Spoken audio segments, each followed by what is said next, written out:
மக்களே இந்த video scroll பண்ணாதீங்க. எந்த வீடியோலுமே இல்லாம இந்த வீடியோல ஒரு சம்பவம் பண்ண போறோம். நம்ம ஃபியூச்சரை ப்ரெடிக்ட் பண்ண போறோம். அதாவது ஃபியூச்சர்ல என்ன நடக்க போறோம்னு ஒரு வீடியோவே போட போறோம். என்னன்னு பாத்தீங்கன்னா கரூர் விஷயத்துல 41 பேர் உயிரிழந்திருந்தாங்க கூட்ட நெரிசல்ல. அதுக்கு சிபிஐ விசாரணை பண்ணிட்டு இருக்காங்க. அண்ணன் செந்தில் பாலாஜியை ஆஜராக சொல்லி சம்மன் அமைச்சிருந்தாங்க போன வாரம். அண்ணன் ஆஜராகவில்லை, ஏன்னே தெரியல. அதனால அவர் 17ஆம் தேதி போய் நேர்லயே போய் ஆஜராகி பதில் சொல்லிட்டு வரேன்னு சொல்லியிருக்காரு.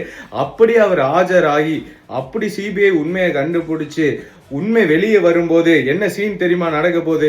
கீழே போடுறேன் பாருங்க. Future prediction.